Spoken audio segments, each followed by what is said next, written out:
Ancestrais hebreus, eles eram ensinados a contar as histórias de geração em geração. A história que você lê na Bíblia, no Antigo Testamento, eles eram ensinados a contar essas histórias de geração em geração. E na mesa da janta, eles contavam para os seus filhos que Deus abriu o mar para que eles passassem de pé seco e os soldados egípcios foram afogados. Na mesa eles contavam que no deserto, para que eles fossem libertos, Deus tinha trago determinadas pragas, e num certo dia, numa certa noite, o anjo passou por cima das casas, mas a casa deles foi liberta.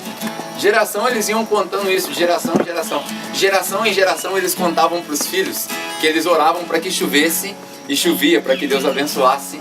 E aqui a gente faz o contrário, né? Geração em geração a gente ora para não chover, e a gente conta para os nossos filhos.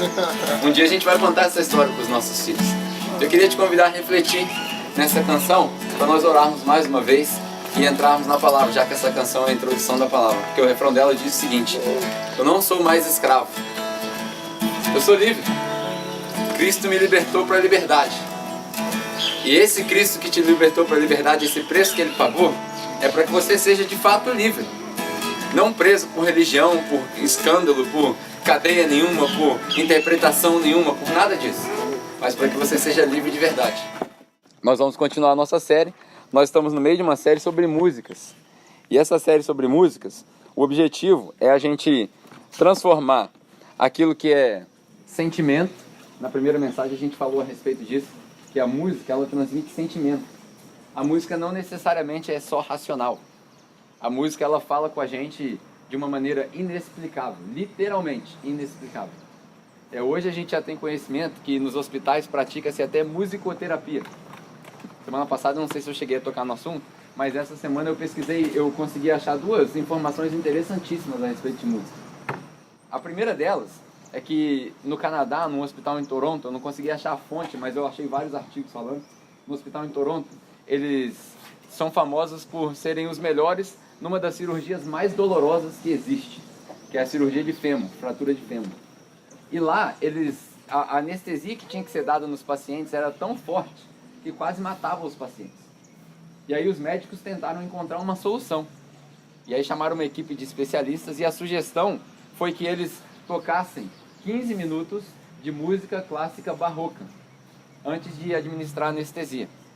E fizeram isso com uma quantidade de pacientes, testando, e chegaram à conclusão de que depois dessa experiência era necessário somente 50% da anestesia. E aí os pacientes já não corriam mais tanto risco. Está aqui o Ricardo no nosso meio, que ontem me mandou várias informações que eu nem sabia, é músico profissional da área da música barroca. E aí ele me mandou algumas informações, eu achei interessantíssimo.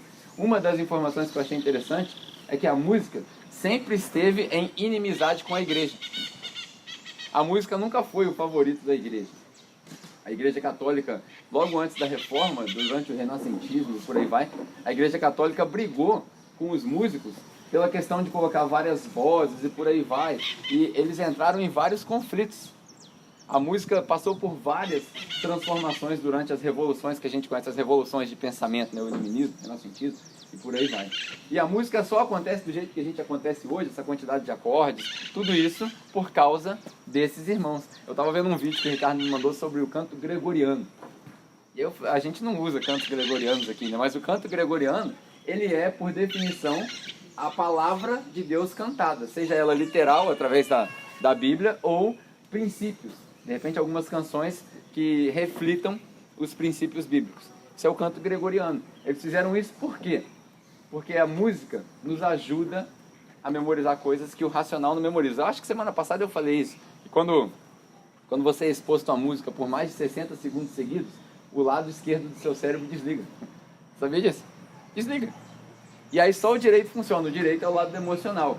E aí a música entra numa área do seu cérebro, e agora eu tô entrando em ciência, né? Se você não aprender nada de religião, de teologia, você vai aprender ciência.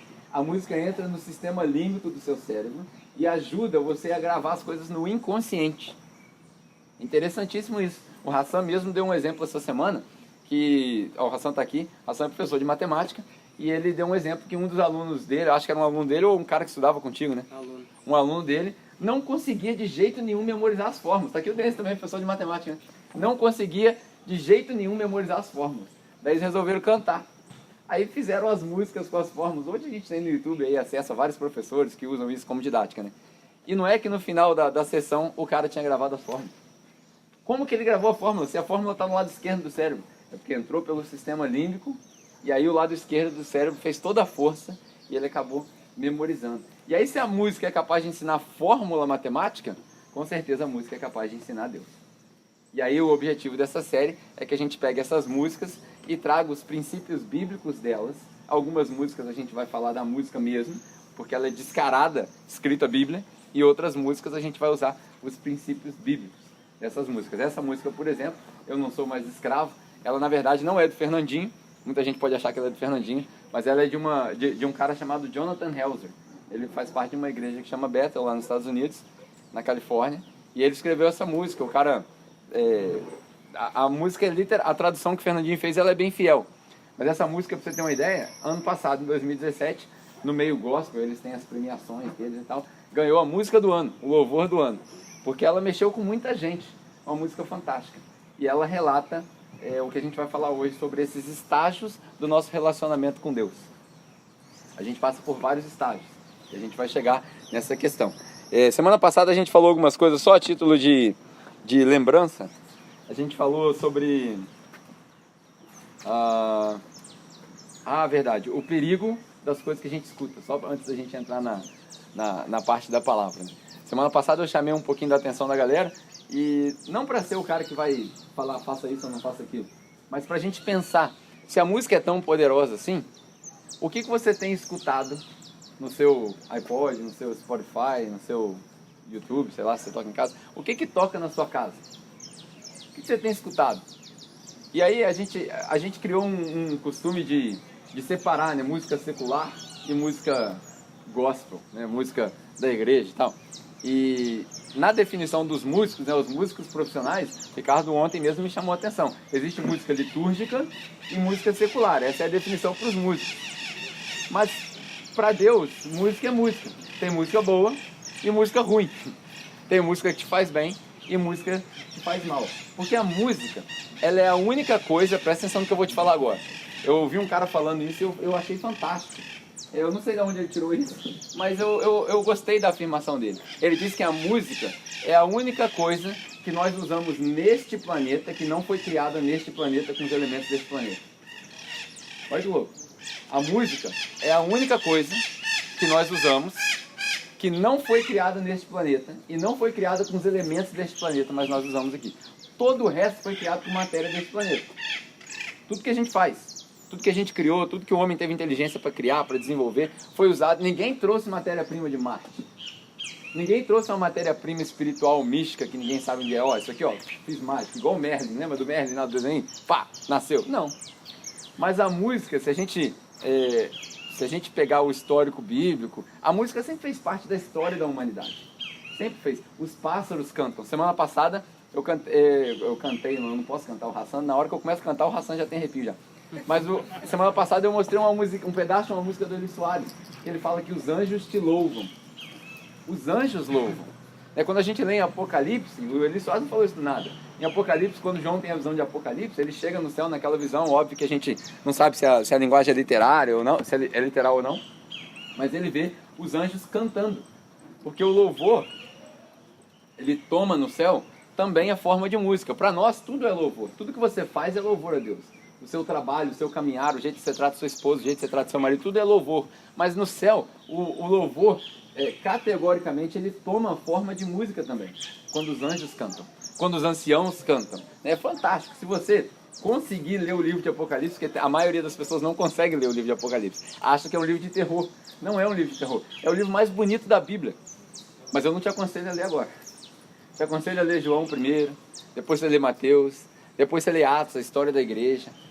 Quando você lê Atos e entender a história da igreja, você vai entender a ansiedade de João ao escrever, quando ele vê o anjo.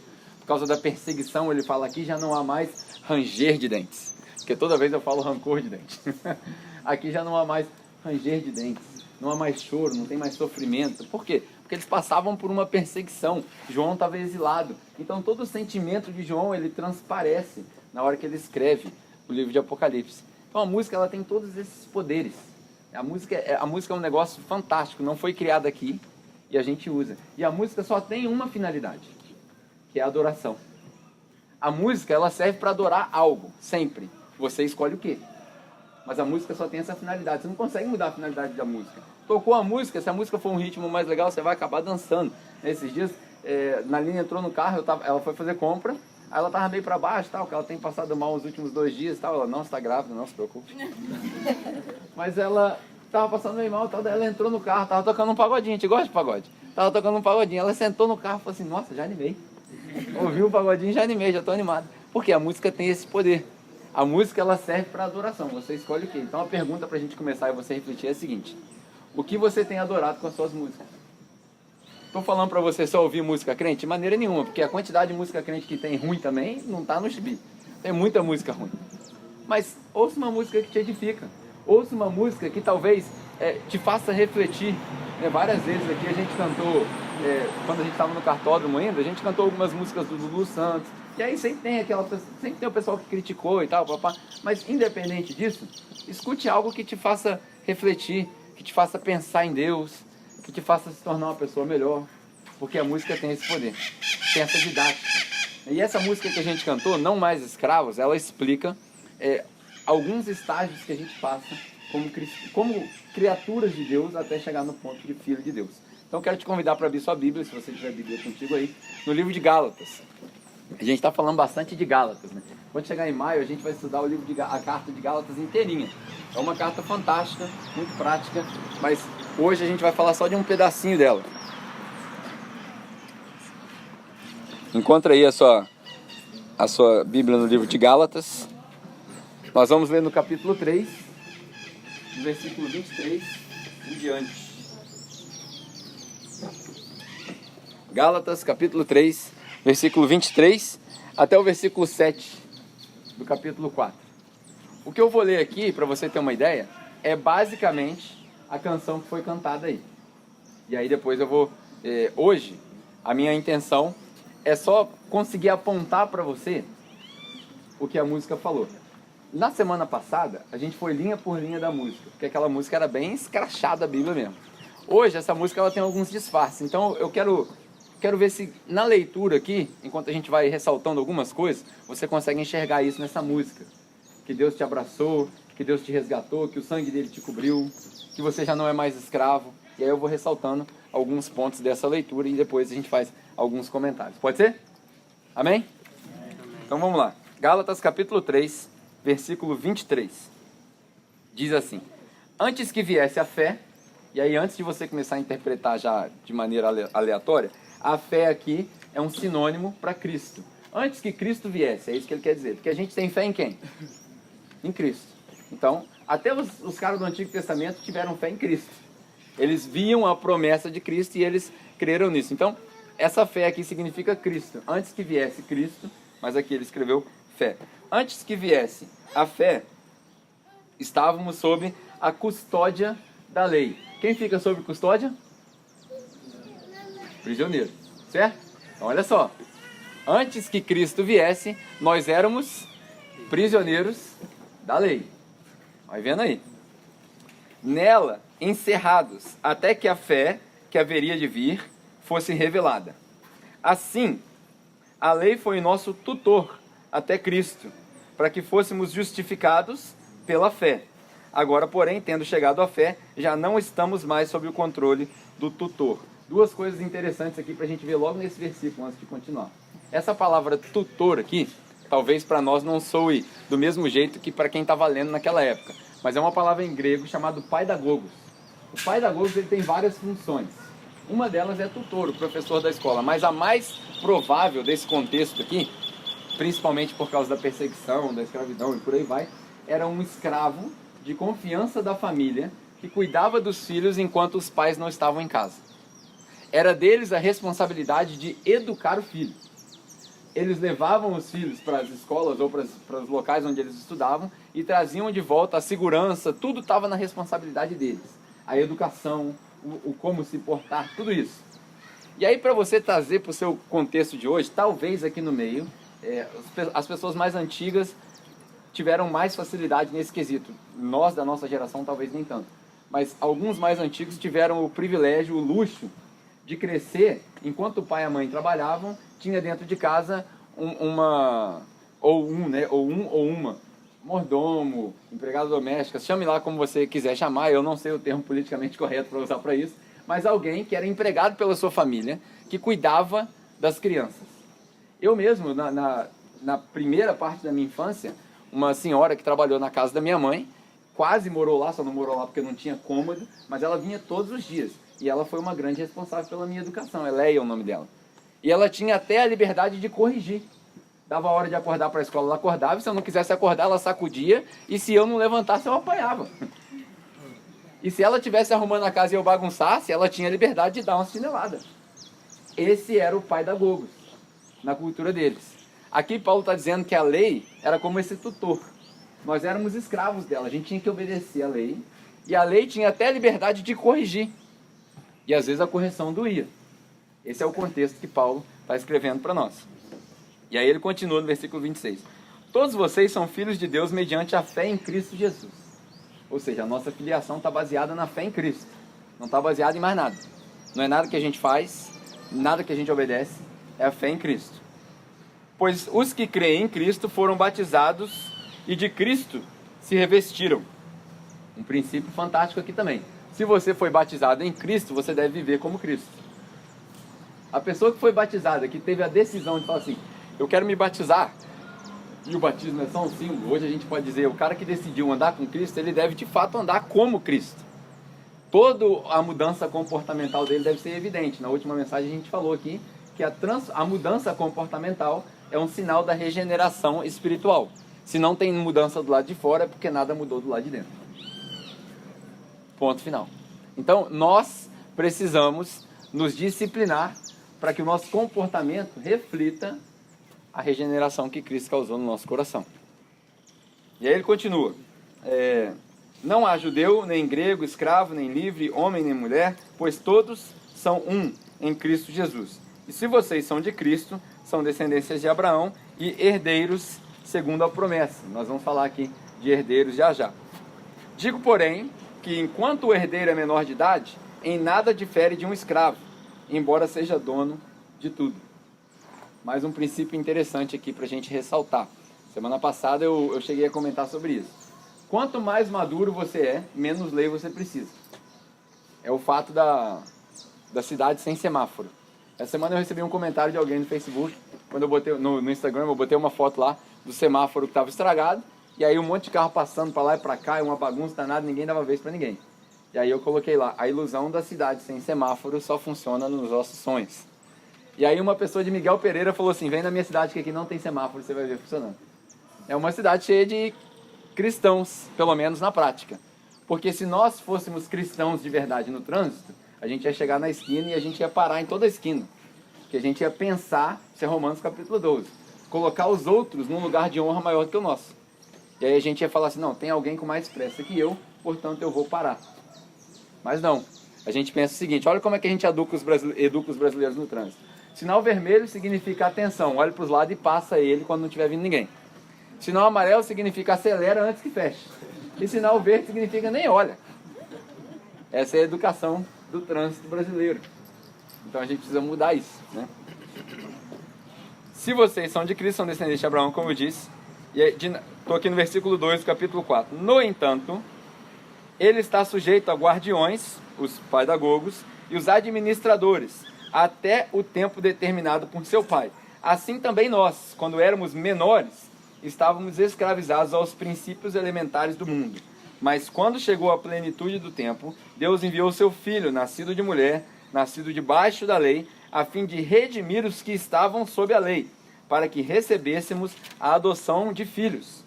E porque vocês são filhos, Deus enviou o Espírito do seu Filho ao coração de vocês, e ele clama, Abba, Pai. Ou seja, uma intimidade, isso aqui é uma expressão de intimidade. Assim, você já não é mais escravo. E por ser filho, Deus também o tornou herdeiro. Você já não é mais escravo, agora você é filho. E por ser filho, você se tornou herdeiro. Fantástico. Essa música diz, eu não sou mais escravo. E aí a gente precisa entender de onde ele tirou esse princípio de escravo. O que é isso? Eu espero que quando você voltar para casa e de repente se aventurar a ler um pouquinho mais de Gálatas, você consiga entender ainda mais esse conceito de escravo da lei. Porque a carta aos Gálatas, ela foi escrita propositalmente para que eles entendessem que a lei não precisava mais ser cumprida ao pé da letra. A lei que os hebreus tinham, os 10 mandamentos, que se tornaram 613 leis, que se tornou um livro dessa grossura, com as interpretações dos rabinos a respeito da lei, ela não precisava mais ser cumprida. Estava acontecendo um negócio ali que as pessoas chegavam com a mensagem de Cristo. Qual que é a mensagem de Cristo?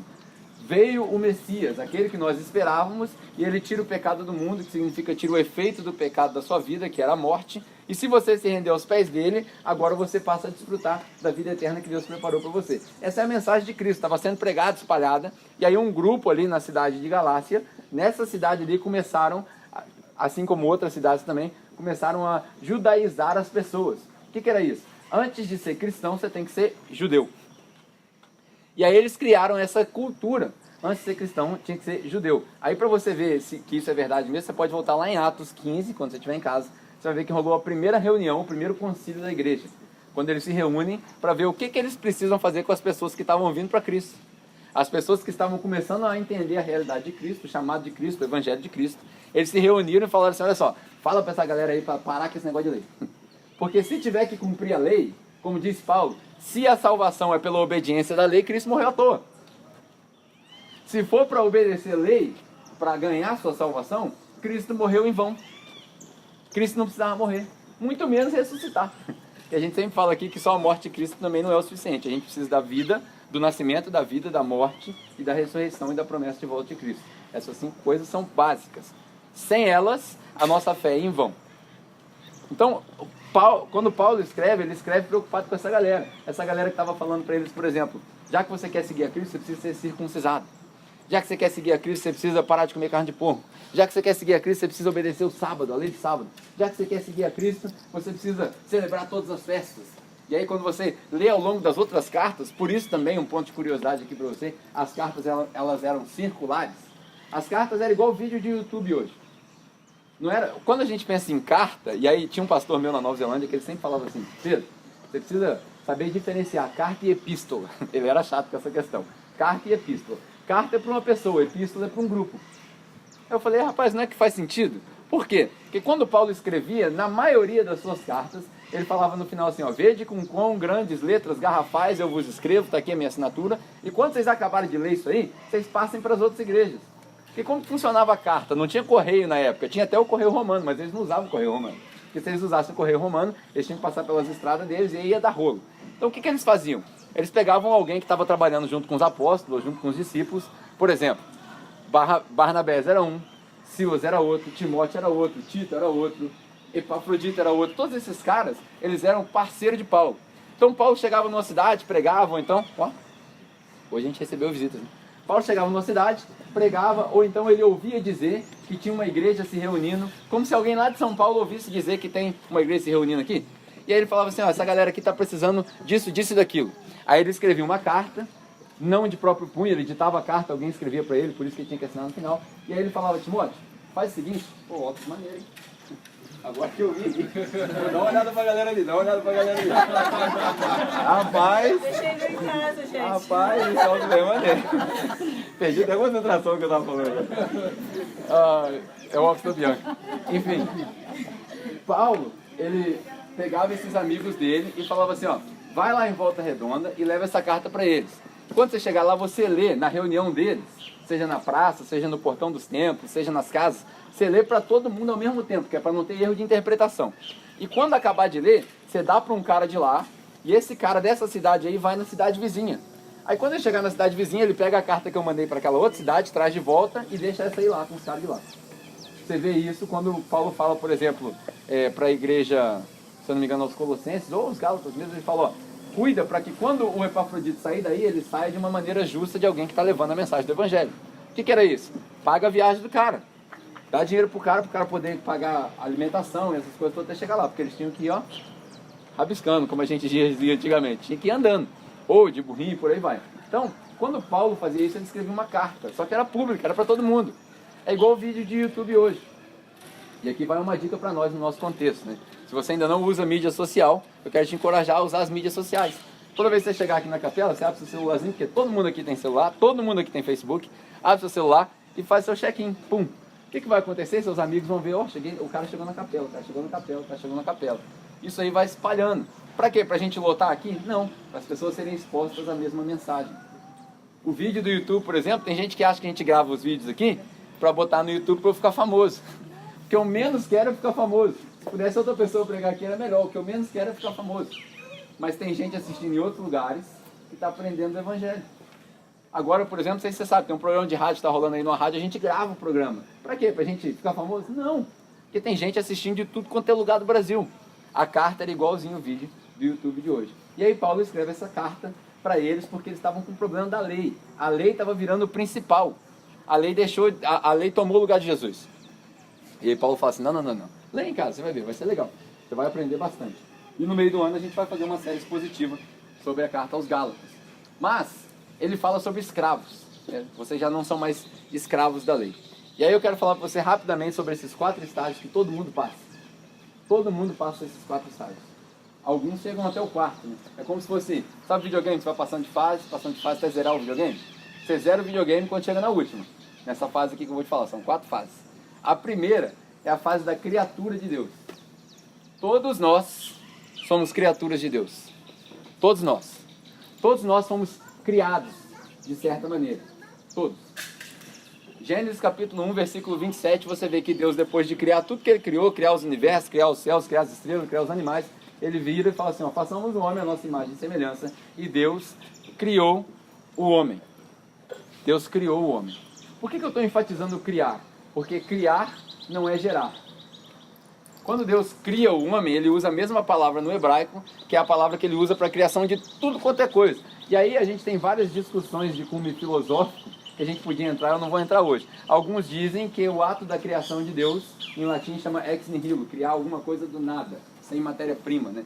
Alguns dizem que a palavra bará, lá de criar, em Gênesis capítulo 1, é uma palavra que implica criar sem matéria-prima. Mas a gente também lê que Deus juntou o barro e fez o homem do barro, então tinha uma certa matéria-prima. Mas eu estou dizendo tudo isso para enfatizar que Deus criou, Ele não gerou. Por isso que a gente fala que o único filho de Deus é quem?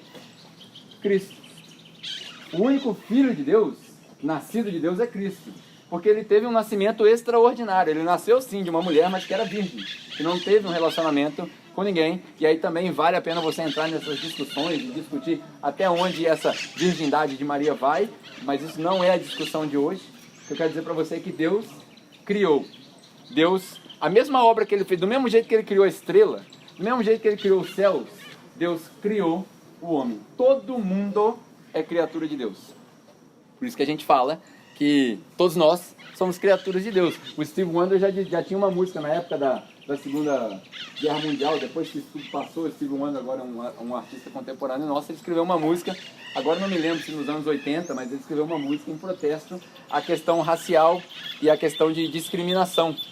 Ele fala assim, why can't we all get along? É uma frase famosa dele, quer dizer o seguinte, por que a gente não consegue viver todo mundo junto? Branco, preto, amarelo? Porque todos nós somos criatura de Deus. Em Efésios fala que todos nós somos feitura de Deus. A obra-prima, na verdade, de Deus. Porque Deus demorou 6 dias no processo de criação dele, se são dias de 24 horas ou dias de sei lá quantos anos, isso aí também não interessa. Mas ele teve um estágio. E nesse estágio ele foi criando as coisas. No último ele dá uma parada. Sabe o cara que está fazendo um projeto que ele fala assim, ó, já bati os pregos, já fiz a fundação, mas agora eu vou botar o telhado da casa, agora eu vou dar aquela pintura final? É o homem.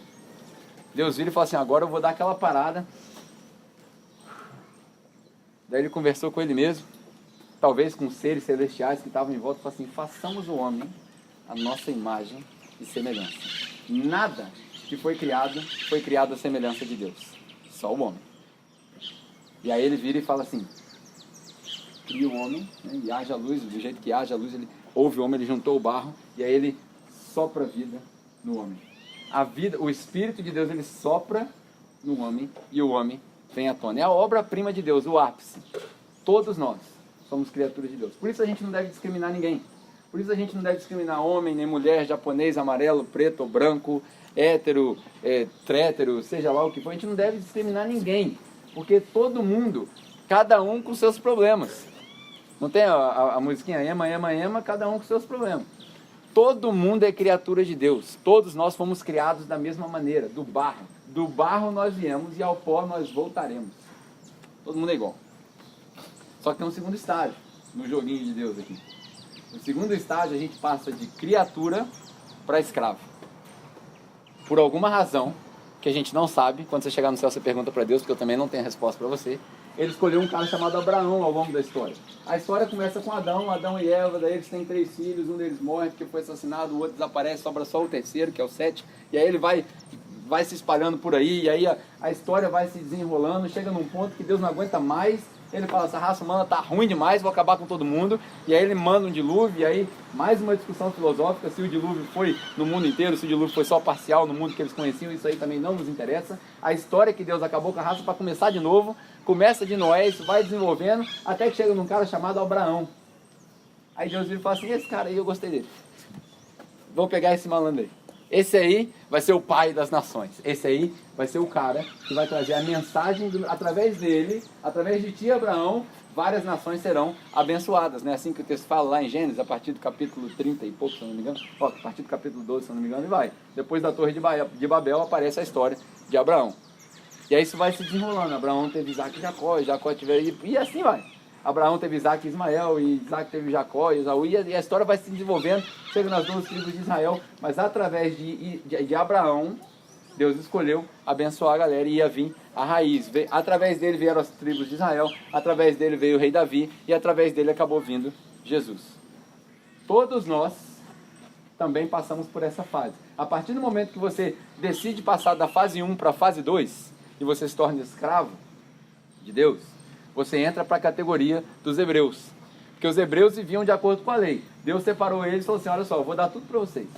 Eu vou dar terra, eu vou dar tudo. Vocês vão ser a nação. Todo mundo vai olhar para vocês e falar assim, rapaz, Deus botou a mão nessa galera aqui. Então, eu escolhi vocês, por alguma razão. Não sei, eu escolhi vocês. Antes que vocês fizessem qualquer coisa. Romanos capítulo 9, você vai ver que antes de que ele pudesse fazer qualquer coisa, Deus já tinha escolhido o cara. Então, tá ali, ó, escolhi. Pronto, ponto final. As nações vão olhar para você e vão falar, uau! Até hoje, Israel, aquela nação minúscula, tá ali, sobrevivendo, próspera. A gente não sabe por que Deus escolheu essa galera. Mas esse povo, eles viviam de acordo com alguns preceitos, que hoje a gente chama de lei. Na verdade, a lei não deveria ser chamada lei para nós. A lei que eles chamam de lei é a Torá. Torá são os 5 primeiros livros da Bíblia, que algumas outras pessoas chamam de Pentateuco, que são 2 palavras juntas, penta de 5 e teuco, lá que vem da onde vem a Torá. E isso daí significa tradição passada de pai para filho, é a história deles. A Torá significa a tradição que o pai passa de pai para filho. Nós gentilmente apelidamos isso de lei. Por quê? Porque ali tem leis. Não faça isso, não faça aquilo. Aí vale lembrar que a lei é sempre negativa. A lei nunca é positiva. Se você obedecer a lei, você ganha nada. Mas se você quebrar a lei, você perde tudo. Haja visto que tem aí sinal vermelho para não passar, placa para não parar. Ninguém nunca vai bater na sua porta, um promotor de justiça vai falar assim, vim te dar um prêmio de 50 mil reais hoje. Por quê? Porque você obedeceu a lei até hoje, nunca quebrou nenhuma. Isso não existe, nunca vai acontecer. Mas se você quebrar uma lei, você corre o risco de aparecer alguém lá e te procurar para você responder. Isso é a lei. Os hebreus, eles eram escravos da lei. Só que a lei, para eles, foi boa. Por isso que Paulo fala aqui em Gálatas, que a lei era o pai da Gogos. Ela corrigia, mas ela foi boa. Foi boa para mostrar para eles quem era Jesus e para onde eles estavam caminhando. Só que no começo eles não entenderam. Então eles queriam cumprir a lei ao pé da letra. E esse foi o grande problema. Mas nós entramos para a mesma categoria. A gente meio que vira hebreu. Quando a gente começa a perceber as coisas, a gente meio que vira hebreu.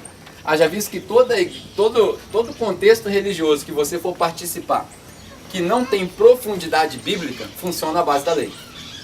Se não tiver profundidade bíblica, funciona à base da lei. A lei é a coisa mais fácil que existe para manipular as pessoas, porque põe medo nas pessoas. O desconhecido amedronta. Então, se você tiver um pouquinho de lábia e conhecer um pouquinho da lei, você manipula quem você quiser. Todo contexto religioso que não tem profundidade bíblica funciona à base da lei. E o povo vivia à base da lei. Então a gente entra, quando a gente tem até o costume de dizer que a gente entra para a igreja. Quem que já ouviu essa expressão? Ah, o fulano de tal era bandido, agora ele entrou para a igreja. Né? Ele não entrou para Cristo, ele entrou para a igreja. Porque a igreja é nada mais, nada menos que uma instituição social. Assim era também no Antigo Testamento. Os forasteiros que não eram hebreus, quando os caras saíram do deserto, imagina, 6 milhões de pessoas escravizadas, o faraó perdeu a briga ali, falou, perdi toda a minha mão de obra, manda os caras atrás dele, os caras afogam.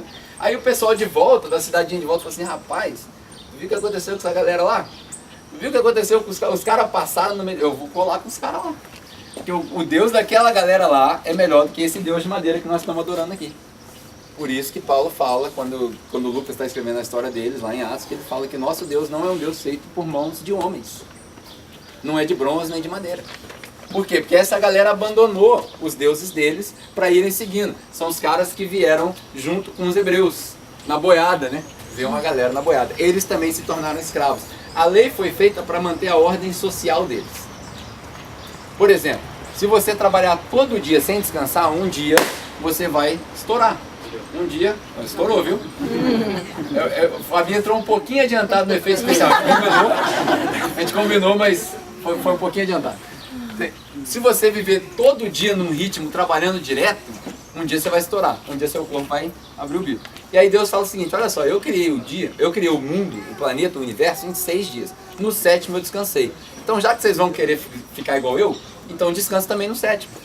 Não quer dizer que é o sábado ou o domingo. Quer dizer que você precisa escolher um dia para você descansar. Era um princípio. A lei, o homem não foi criado para a lei. A lei que foi criada para o homem. Esse é um princípio legal para você aprender. O homem não foi criado para a lei que foi criada para o homem. Só que a gente inverteu as coisas.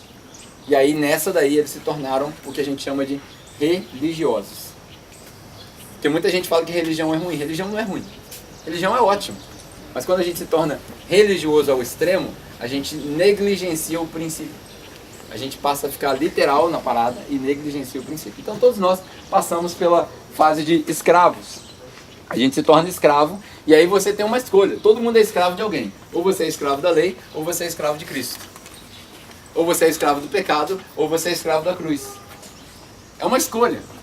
Nesse ponto é uma escolha. Por quê? Porque Paulo diz o seguinte, Paulo diz que ele mesmo, ele se esmurrava e ele fazia esforço para que ele pudesse manter os mandamentos que Cristo tinha dado para ele. Então, você tem que escolher, uma hora ou outra você vai escolher, e eu não estou falando que você vai escolher ser salvo, isso aí é outra discussão, tem uns irmãos aí na capela que estão discutindo esse assunto, a gente pode discutir outro dia. Estou falando para você o seguinte, você precisa escolher a quem você vai se submeter no seu dia a dia, a lei ou a Cristo. E aí tem gente que fala assim, nós vivemos no tempo da graça, na graça é muito mais fácil. Então, como de costume, eu já vou falar um negócio que é para te espantar da igreja. A graça é muito mais difícil de ser vivida do que a lei.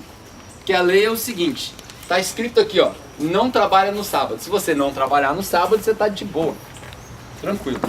E aí Jesus deu uma advertência uma vez para a galera. Falou assim, ó, se vocês não forem mais fiéis do que os fariseus no cumprir da lei, vocês também não vão ganhar nada. Porque a galera tava nessa vibe de tem que obedecer a lei. Então se vocês não forem mais fiéis que os fariseus, que eram os caras que escreviam as leis, vocês vão rodar. Ou seja, ninguém consegue cumprir a lei. De onde você tirou isso? Pega a sua Bíblia em Romanos capítulo 3, você vai ver. Ninguém obedece a lei. Ninguém consegue obedecer a lei totalmente. Por isso que a lei não salva ninguém. A lei nunca foi criada para salvar ninguém. Se você pegar o livro de Deuteronômio, que é o último livro da Torá, a partir do capítulo 27, 28 para frente, você vai ver Deus dando as promessas para o povo hebreu que ele tinha escolhido. E nenhuma dessas promessas tem salvação e vida eterna. Olha que interessante. Nenhuma dessas promessas tem salvação e vida eterna. Tem bênção. Você entrar na cidade, você vai ser abençoado. Ao sair, você vai ser abençoado. As suas plantações vão crescer. Tem tudo isso. Tem prosperidade, tem saúde, tem influência. Mas não tem salvação e vida eterna. Porque salvação e vida eterna só em Cristo Jesus. E ali, desde o Antigo Testamento, eles conseguiam ver, por isso que a gente diz que a lei é a sombra das coisas que estão por vir. Eles já conseguiam ver que havia uma promessa. Tanto que Moisés fala que em breve viria um como ele, que libertaria o povo. O povo estava no Egito e foi liberto. Essa é a historinha que passou na novela da Record, se você não está familiarizado com a Bíblia. Isso está em Êxodos, mas passou também na novela da Record. O povo era escravo, foi liberto. E aí a gente se tornou escravo de novo. Só que agora de uma escravidão invisível. As paredes são invisíveis. Prende a gente sem a gente ver. Hoje, no nosso contexto, a gente pode dizer que a maior prisão do ser humano é a ignorância. Essa é a maior prisão do ser humano.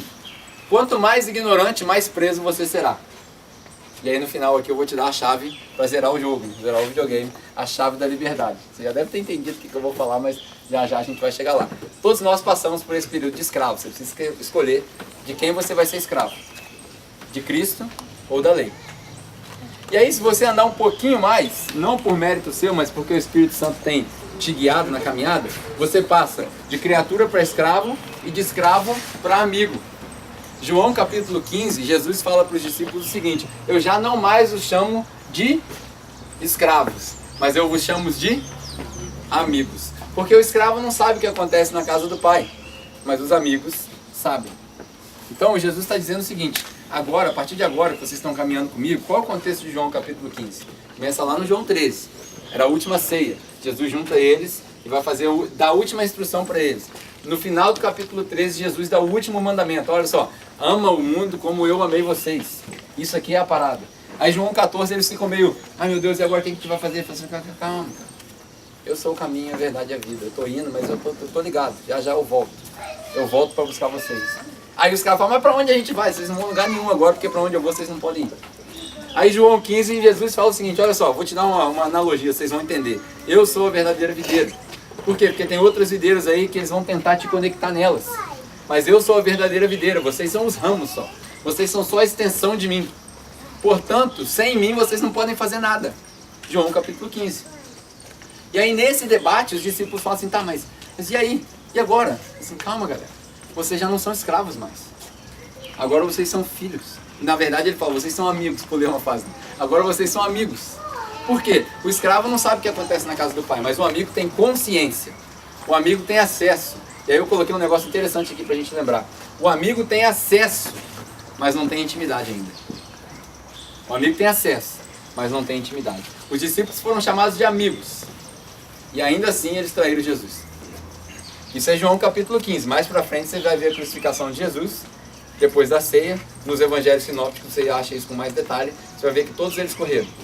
Só ficou um mesmo assim porque ele foi obrigado. Jesus deu a mãe para ele e falou assim, agora tá aí sua mãe. Ele agarrou nela e falou assim, agora não tem jeito mais. Porque se tivesse ele corria também. Todo mundo traiu Jesus. Passou tanto tempo, quando Jesus ressuscitou, os caras ficaram assim, perplexos. Quando Jesus veio ao encontro deles depois de ressurreto, eles ficaram perplexos. Porque nem eles mesmos sabiam se eles podiam acreditar naquilo. E só foram ficar fiéis mesmo ao chamado de Cristo depois que a história começa em Atos. Porque até ali, na hora da ressurreição, nos primeiros capítulos de Atos, eles estão assim, ó. É isso mesmo? Nós estamos sonhando, vamos beliscar aqui para ver se acorda. Até que os caras se convertem, aí aparece o tal do Pedro, que lá atrás Jesus tinha falado: Pedro, se liga aí que você vai liderar uma parada no começo. Aí Pedro fala assim: ó, o que vocês estão vendo aqui não é bagunça, não tem ninguém bêbado. Aí começa a história. É ali que os caras se tornaram discípulos. Até então, era todo mundo só amiguinho de Jesus. E aí Jesus fala um negócio interessante, ele fala assim: ninguém dá a vida por outra pessoa. Talvez um cara muito amigo chegue a entregar a vida para você, o que é muito difícil. Mas inimigo? Ninguém. Aí Jesus fala para nós o seguinte: ele morreu por nós enquanto nós ainda éramos inimigos dele. Olha que louco. Nós não pedimos a nossa salvação. Ele salvou antes que a gente pedisse. Esse entendimento é que vai virar de cabeça para baixo o seu pensamento teológico. A gente precisa tirar o homem do centro da equação. Na verdade, o homem nem entra na equação. Eu ia falar colocar ele de lado. Ele nem entra na equação. O homem fica lá em outra atmosfera. E tudo aqui está na equação de Deus. Então a gente passa de criatura para escravo e de escravo para amigo. E aí o último estágio, quando realmente você foi salvo, batizado em Cristo Jesus, não batizado com água, que eu estou dizendo, mas batizado significa imerso. Quando você entendeu quem é Jesus e falou assim: eu estou dentro, e o Espírito Santo te regenerou, a ponto de que a mudança comportamental é evidente, você passa de filho, de amigo para filho. E é interessante que o amigo, ele vem por convencimento, mas o filho, ele vem só pela exclusiva graça de Deus. Você vê João capítulo 1, no primeiro capítulo de João, ele fala o seguinte: a todos aqueles que creram, lhes foi dado o poder de serem feitos o quê? Filhos de Deus. Como é que faz para virar filho de Deus? Tem que crer. Mas é muito fácil. Não é fácil. Porque homem nenhum consegue crer se depender dele mesmo. Você só consegue crer porque o Espírito Santo te deu um presente chamado fé. A fé é um dom, como diz a Bíblia, e o dom vem de Deus. Ninguém consegue por si só falar assim: eu vou correr atrás de Deus, eu vou buscar Deus. Na verdade, o exercício é o contrário. Ninguém busca Deus. Isso está em Salmos e isso está em Romanos. É Deus que busca nós. Na verdade mesmo, desde o princípio de todas as coisas, Deus tem uma missão. A partir do momento que o pecado se instalou, e aí você pode discutir também mais uma discussão filosófica se você quiser discutir, se Deus estabeleceu o plano dele antes do pecado ou depois do pecado. Se foi antes do pecado, ele provavelmente teve que estar envolvido na criação da parada, e se foi depois do pecado, ele não se envolveu com a criação da parte mal. Isso aí eu não vou entrar aí também, estou só deixando minhoca para você coçar a sua cabeça. Isso chama supralapsarianismo e infralapsarianismo. Que? Falei em línguas agora, você deve estar pensando assim. Não entendi nada. Isso daí são duas vertentes teológicas que é bom você aprender. Aonde começou o mal? Por que veio? Quem criou? Aonde entra Deus nessa história toda? E aí você vai se embolar num monte de conhecimento que é bom, porque a maior prisão do ser humano hoje é a ignorância. Quanto mais você souber, mais livre você se torna. Menos escravo da minha palavra você se torna. Que é a coisa que eu mais quero. Eu não quero que você seja escravo da minha palavra. Eu não quero que você ache que eu pregue bem. Nossa, o Pedro prega bem, né? Ele fala lá e tal. É porque você não sabe que eu ensaiei 38 vezes essa parada aqui para memorizar. Não é assim? Mas eu não quero isso. Eu quero que você saia daqui e fale assim: eu vou conferir tudo o que ele falou. E se ele tiver falado um negocinho errado, ele tá lascado comigo. Que domingo que vem eu vou chegar lá, vou meter o dedo na cara dele e vou falar: você falou errado. Esse é o negócio. Por quê? Porque eu não sou Deus. E eu também não sou Cristo. E eu também não morro por você. Já falei aqui várias vezes. Se eu tiver que escolher entre a minha vida e a sua vida, pode ter certeza que eu vou escolher a minha. Eu não dou minha vida por você. Ah, o bom pastor dá vida pelas ovelhas. O bom pastor é Jesus, não sou eu. Então você cola com ele, que ele dá vida por você. Eu não. Se tiver numa situação, eu corri. No máximo eu dou a vida para minha esposa e para meus filhos. Você não. Pegou a ideia? Então não se torne escravo das coisas. A gente se torna filho. E aí tem alguns versículos legais que a gente fala: quando você se torna filho, você se torna também, todo filho ele tem direito a quê? Herança, certo? Todo filho tem direito a herança. Boa ou ruim, né? Porque se você estiver devendo, seu filho vai herdar as dívidas também. Mas a gente se torna herdeiro. Romanos capítulo 8, interessantíssimo você ver esse discurso. Paulo fala que se nós somos filhos de Deus, nós somos também herdeiros e co-herdeiros com Cristo. Só que nesse texto de Romanos capítulo 8, ele fala um negócio muito grave, que a maioria das pessoas esquece. Quando a gente fala assim: nós somos herdeiros com Cristo, a gente fala: vida eterna, glória a Deus, prosperidade. Mas Paulo fala o seguinte: vocês são herdeiros desde que vocês sofram com ele também. Desde que vocês sofram com ele também. Ou seja, Jesus entregou duas coisas para vocês: vida eterna e sofrimento. Não, Jesus não fez isso. João capítulo 16. No mundo tereis aflições. Mas tem de bom ânimo. Jesus estava literalmente falando, enquanto você apanha, dá risada. Que eu venci o mundo. Olha só que interessante. Jesus entregou duas heranças. Sofrimento terreno e vida eterna. Sofrimento terreno e vida eterna. Paulo fala, eu dou graças a Deus pelo sofrimento que eu estou passando aqui, porque é temporário. Nem se compara às coisas que estão preparadas para nós. Aí vem o texto tão maravilhoso, né? Nem olhos ouviram, nem ouvidos ouviram aquilo que Deus tem preparado para nós. Essa é a hora que os pentecostais falam, glória a Deus! Por que isso? A gente tem que ter essa certeza. Como o próprio Paulo disse em 1 Coríntios 15, se a nossa fé não for baseada na ressurreição, a gente tem fé à toa. Então a gente tem que crer que um dia a gente vai. Um dia a gente vai chegar lá. E chegar lá também não é ir para lá, a gente precisa discutir todas essas coisas. Mas por hoje, vamos ficar nesses 4 estágios. A gente passa de criatura para escravo, de escravo para amigo, de amigo para filho. E o filho, ele é herdeiro. Herdeiro com Cristo desde que ele sofra com Cristo. E aí eu quero fazer 2 analogias para a gente fechar a ideia. Entre escravos, que é o que essa música fala, eu não sou mais escravo do medo. Medo de quê? Medo da morte, do desconhecido, medo do pecado, medo da consequência, medo de quê? A gente não sabe o que o Fernandinho tinha na cabeça, a gente não sabe o que o Jonathan Helser tinha na cabeça, mas a música diz, eu não sou mais escravo do medo. A gente pode dizer, eu não sou mais escravo da lei, eu não sou mais escravo da religião, eu não sou mais escravo da ignorância, eu não sou mais escravo do medo. Eu sou filho de Deus.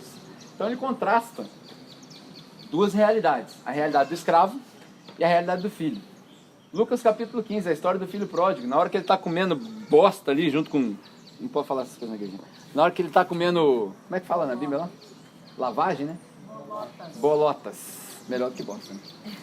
Na hora que ele está comendo bolotas, ele fala assim, pô, na casa do meu pai os escravos estão melhor que eu. Vou para lá para ver se ele não me trata como escravo. Então ele está aqui, o Fernandinho e o Jonathan Helser, eles estão relatando 2 realidades. Escravos e filhos. Escravos e filhos. Aí para você pensar, o escravo tem mestre, o filho tem pai.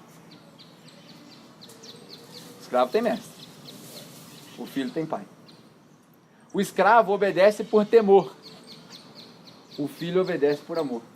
Na mesma história de Lucas capítulo 15, o pai fala assim, filho, pro filho que ficou, você sempre esteve aqui, eu sempre estive aqui contigo.